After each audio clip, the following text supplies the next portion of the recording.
월급의 참여와는 월급이 전부인 2천만 월급쟁이들의 불면증을 해소하는 방송입니다. 네, 안녕하세요. 반갑습니다. 월급에도 참여하게 하는 방송 뭉치 양수빈입니다. 네, 표 대표입니다. 네, 에이세더 빠스 노철입니다. 네. 펀드 지난 시간에 얘기를 좀 했었죠. 하다 보니까 많은 질문들이 있어요. 실질적으로 펀드를 어떻게 선택하게 되냐 이런 질문도 많지만 그래도 질문이 뭐냐면 그래서 뭐가 좋은데 이거야. 근데 저는 맞죠? 번뜩 그 생각이 하나 네. 나는 게 저희가 펀드 얘기를 이제 계속 하고 있으니까 어찌됐건 올해 코스피 많이 올랐잖아요. 네. 예, 코스피 많이 올랐으니까 웬만한 펀드 갖고 계신 분들 예, 다들 재미 좀 보셨어야 되거든요.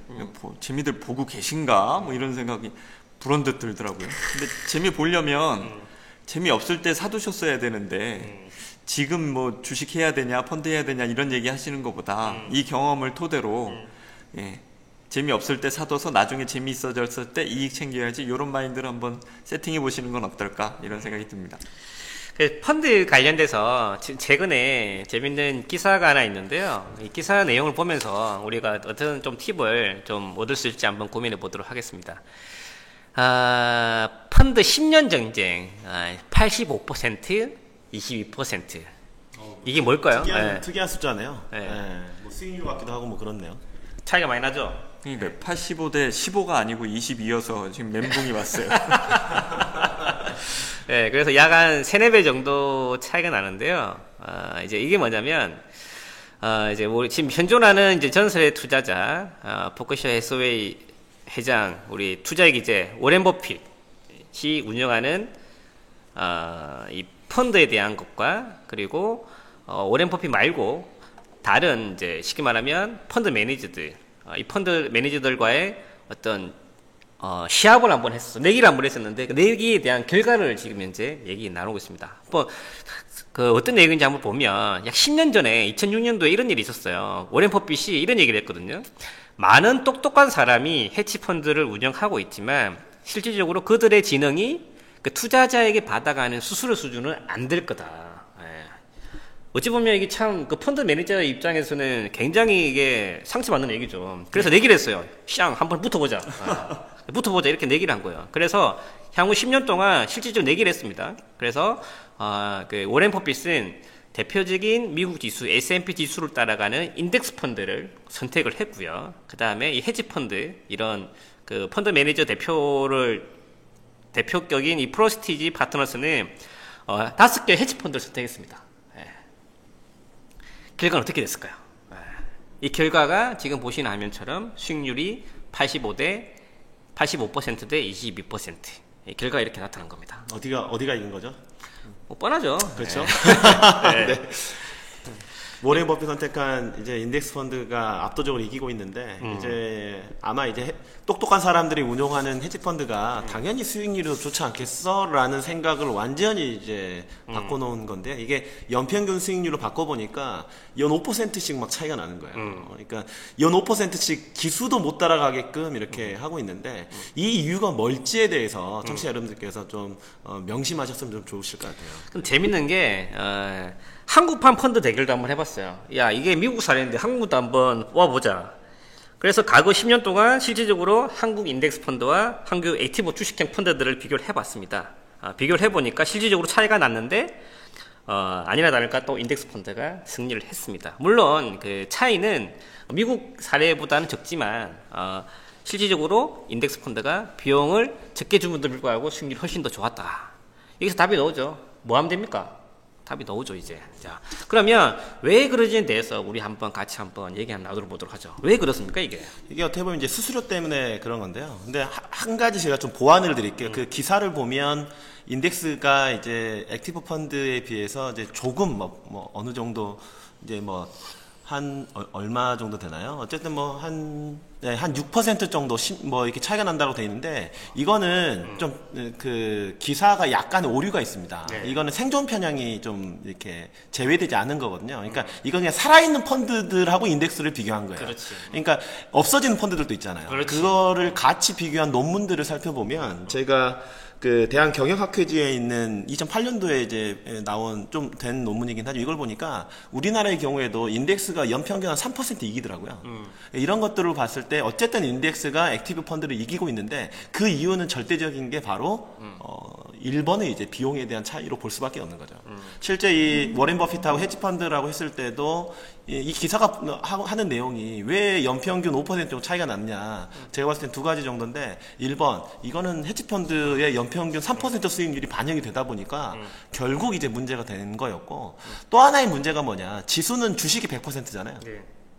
근데 펀드는 유동성을 좀 놔두지. 유동성에 환매 때문에 유동성을 줄 수밖에 없기 때문에 주식형 자산을 100% 가져갈 수가 없다라는 거죠. 이런 측면들도 수익률이 반영되고 있는 게 아니냐 이런 생각이 듭니다. 자, 그리고 과거에는 이제 정부에 일단 비대칭성이 있었죠. 그 이제 아시다시피 근데 지금 최근에 보시면 그 뭐 정보 기술, IT 기술이 발달하고 또 중요한 건 투자 규정이 한층 엄격해졌어요. 그렇게 하다 보니까 과거의 소수 펀드 매니저가 이런 정보나 통계를 독점하는 일이 점점점 줄어든다는 거죠. 요즘은 아시다시피 뭐 기사 하나 뜨면은 대국민들 다 할 수 있잖아요. 모바일을 통해서. 그렇게 하다 보니까 정부의 비대칭성이 점점 줄어들어서 이러한 결과도 또 나오고 있다. 우리 표 대표님 어떠세요? 저희 늘 뻔한 소리 한다고 살짝 욕먹는데 뻔한 게 이런 답을 내줬을 때 좀 기쁘죠. 기쁜데 뭐 저희가 뭐 이제 화면에서 보시듯이 국내 모닝스타 코리아에서 자료 낸 걸로 보면 어느 시점에서는 액티브 펀드가 더 수익 높을 때가 있어요. 네. 그러니까 뭐 늘 인덱스 펀드가 이긴다 이런 건 아닐 거예요. 그러나 저희가 인덱스 펀드를 투자해서 장기 투자한다라고 하면 그 시점을 만들어낼 수 있는데 그 차이 중에 하나는 뭐냐면 별로 고민 안 하셔도 되거든요. 투자가 별로 어려운 게 아닌 게 되는 거예요. 그냥 시장에 그렇게 참여만 하면 되는 거니까. 근데 이 면에서 인덱스 펀드를 저희가 강조하는 이유 중에 하나는 이런 관점에서도 보시면 재밌을 것 같아요. 인덱스 펀드가 뭐냐면 시장에서 뛰는 투자자들, 그러니까 뭐 그게 기관이 됐던 뭐 펀드 매니저가 됐던 이 사람 개인 투자자들이가 됐던 간에 그 사람들이 만들어낸 결과물이잖아요. 그러니까 평균이라는 거예요, 평균. 근데 만약에 저희가 진짜 공부 많이 한 똑똑한 사람들이 많아서 그 사람들이 더 우월한 수익을 낼 수 있다라고 하면 그런 사람들이 많아지면 많아질수록 이 업계는 다 그런 훌륭한 사람들이 많다고 늘 얘기하잖아요. 모든 증권사에도 그런 전문가들이 잔뜩 있고. 그러면 그 사람들이 다 잘하면 평균 자체가 같이 높아지는 거예요. 그러니까 그 평균을 넘어서기도 힘든 거죠. 이래 됐건 저래 됐건 인덱스를 이기기가 쉽지가 않은 겁니다. 근데 사람들이 거기서 투자를 저희가 지금 말한 관점으로 갖지 않고 그 사람만이 아는 뭐 어떤 걸 가지고 나한테 대박을 뭐 이런 걸 기대하니까 그게 헤지펀드가 됐던 수수료를 많이 내는 펀드가 됐던 한번 그런 도전들을 해보시는데 그러시지 말고 편안하게 그냥 인덱스 하시라고 말씀드리고 싶어요. 자, 그리고 이게 이제 인덱스 펀드를 얘기하시니까 이제 한국판 그 펀드 대결에서 한국 그 평균 수익률도 물론 액티브 펀드보다 인덱스 펀드가 승리를 했지만 격차가 작잖아요. 미국보다 작은데 그 이유가 뭐냐면 한국 액티브 펀드들이 대부분이 지금 현재 인덱스화가 많이 되어 있어요. 즉 펀드 매니저는 성과를 자기 검증받아야 되는데 그 성과가 기준 척도가 뭐냐면 코스피 200, 즉 그 벤치마킹 지표가 코스피 200 인덱스예요. 그렇다 보니까 인덱스를 따라갈 수밖에 없는 상황입니다. 그래서 액티브임에도 불구하고 인덱스형을 많이 벤치마킹 하다 보니까 자연스럽게 격차가 줄어들었다. 이런 분석도 지금 현재로서 나와 있는 상태입니다. 자, 그래서 하지만 근데 액티브 펀드가 물론 장기적으로 갔을 경우에는 단침이 되죠. 수수료 측면에는 발목이 잡히는데 또 어떤 측면에서는 보면 예를 들면 시장이 하락할 때 있잖아요. 하락할 때는 상대적으로 액티브 펀드가 방어를 잘했다는 거죠. 즉 순발력 면에서는 액티브 펀드가 조금 더 낫다라는 게 지금 현재 나와 있는 데이터인데, 자, 그러면 제일 좋은 거는 이거잖아요. 액티브처럼 좀 순발력도 있으면서 그 다음에 인덱스처럼 수수료도 낮고 이런 것들이 좀 있으면 좀 좋지 않을까요? 스스로 하는 자산관리, 특허받은 로봇 자산관리 플랫폼을 통해 선진국형 재무관리를 경험하세요. 세부사항은 머니스토리 TV 홈페이지에서 확인하세요. 끝. 그러면 이제 전문가가 그걸 해주면 되네요. 인덱스로 수익을 냈다가 지금 이게 안 좋을 것 같고 빠질 것 같다 그러면 액티브로 탁 옮겨주면 뭐 이런 거잖아요. 근데 지금 뭉치님이 답을 갖고 저한테 질문한 것이 저는 없는데요? 뭐 이러고 싶은데 그런 거 없는데요? 뭐 이러고 싶은데 살짝 궁금해지네요. 네, 맞습니다. 제일 좋은 거는 이거죠.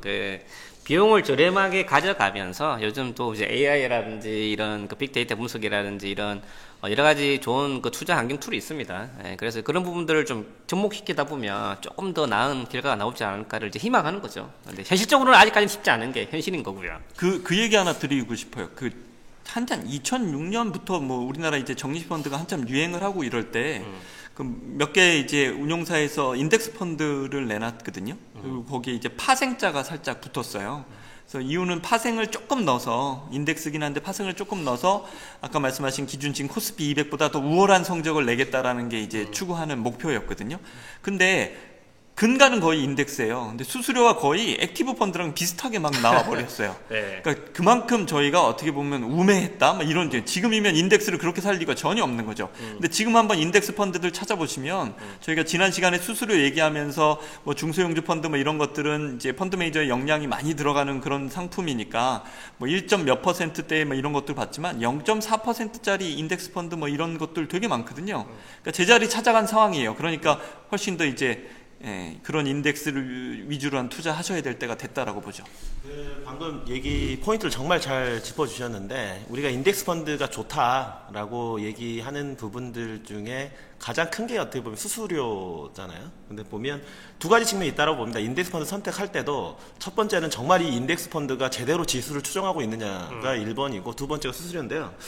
연구를 논문을 한번 봤는데 코스피 200 인덱스 펀드의 성과 특성에 관한 연구를 보니까 2004년 7월부터 2014년 6월까지 10년 동안 인덱스 펀드를 보니까 똑같은 지수를 추정하는데도 코스피 200이라는 지수를 추정하는데도 연말에 보면 수익률 차이가 적게는 3%에서 많을 때는 13%까지 차이가 나더라. 이게 첫 번째였고, 그러니까 인덱스 펀드를 선택을 하더라도 지수를 잘 추정하는지를 이제 우리가 추정을 해봐야 될 것 같고요. 두 번째는 보수하고 수수료 차이를 보니까 확실히 수수료가 성과에 큰 영향을 주더라. 그러니까 보수가 높으면 높을수록 성과에 악영향을 주더라. 이게 이제 증명이 되어 있는 부분이기 때문에 똑같이 무조건 인덱스가 좋다, 이렇게 보실 게 아니고 인덱스 펀드 중에서도 제대로 지수를 추정하고 있는지, 두 번째 그 와중에도 수수료가 가장 저렴한 건 어떤 게 있는지 이런 것들을 보시고 투자를 하시면 여러분들의 자산 형성에 좀 도움이 되지 않을까 그런 생각이 듭니다. 네, 그래서 이제 인덱스 펀드 좋다는 거 알았어. 조금 더 이제 인덱스 펀드를 함에 있어서도 좀 투자에 대한 재미 그리고 투자에 대한 다양성을 확보하는 측면에서는 또 비슷한 성격을 가진 상품이 있는데 그게 뭐냐면 ETF라는 게 있어요. ETF라는 거는 인덱스 펀드처럼 비슷한 성격이지만 주식처럼 쉽게 사고 팔 수 있다. 이렇게 이해하시면 좋으실 것 같아요. 그래서 상장이 되어 있어서 주식처럼 인덱스 펀드를 자유롭게 사고 팔 수 있다. 이런 특징이 있기 때문에 수수료도 저렴하고 투자 대상이 글로벌 시장으로 다양할 수 있는 장점이 있기 때문에 좀 현명 투자자라면 인덱스 펀드뿐만 아니라 ETF에 대한 것도 관심 가지면 좋으실 것 같습니다. 자, 네. 펀드 10년 동안 실질적으로 한번 붙어봤어요. 인덱스와 그 다음에 액티브 누가 이길까? 근데 과거에 무수히 많은 그 통계치가 검증을 하고 있고 실질적인 이번 사례도 보듯이 정말 그 돈을 주고 비용을 주고 똑똑한 친구들한테 맡겼는데 그 친구들이 시장을 따라가기가 정말 쉽지 않구나라는 걸 다시 한번 깨닫게 되는 시기인 것 같습니다. 어떠세요? 장기투자성공법 뭐 하면 됩니까? 이런 질문 계속 많이 받으실 거거든요. 그 두 가지로 말씀드려보면 어떨까 싶어요. 시점 얘기 하나 할 것 같으면 좋을 것 같아요. 많이 올랐잖아요. 많이 올랐다고 얘기하고 뭐 물론 더 간다는 얘기도 있고 뭐 조정이 임박했다는 뭐 이런 기사들도 뜨는데 지금 저희가 투자할 시점이냐라고 한번 보는 거예요. 예. 아십니까? 뭉치님? 해야죠. 네, 늘 하시는. 예, 장기 투자하신다고 얘기했고 장기 투자가 유리한다라고 얘기하면 지금부터 10년 후 15년 후잖아요. 그때 가서 만날 사람이 그러니까 제 자산을 만나게 될 거니까 당연히 하셔야 될 때고요. 그렇게 긴 걸음 걸어갈 거니까 수수료 저렴한 거 생각해야 되고 거기서 욕심 부리지 않고 시장 정도만 따라가도 내 인생 목표들을 해결하는데 충분히 도움이 되니까 인덱스 하시는 게 좋겠다라는 거 먼저 첫 번째 드리고요. 두 번째는 지금이니까 그런 거 아니야 라는 오해 안 하셨으면 좋겠어요. 왜냐면 코스피 횡보장 한참 몇 년 진행됐잖아요. 그때 이런 조사했었으면 코스피 재미없었을 걸, 그러니까 다시 말해 인덱스 재미없었을 걸, 이런 그림 가지실 텐데, 그러면 그건 또 시점을 끊어놓고 보는 거예요. 근데 긴 투자에서는 그런 시점 끊이지 않고 이런 상황이 발생했었을 때 그걸 내 이제 이익으로 담을 수 있는 그런 관점에 투자하시는 게 좋겠습니다. 사실 이 말씀 드리면 제 나이가 들통이 나는데 옛날 광고 중에 이제 오감자의 시대인가 이런 광고 혹시 생각나세요? 저는 모르겠어요. 이게 상당히 오래된 건데 앞으로는 인덱스 더 나아가서 ETF의 시대가 될 겁니다. 우리나라보다 이제 금융 기법이 이제 선진화가 되어 있는 미국이나 이런 데들 보면요.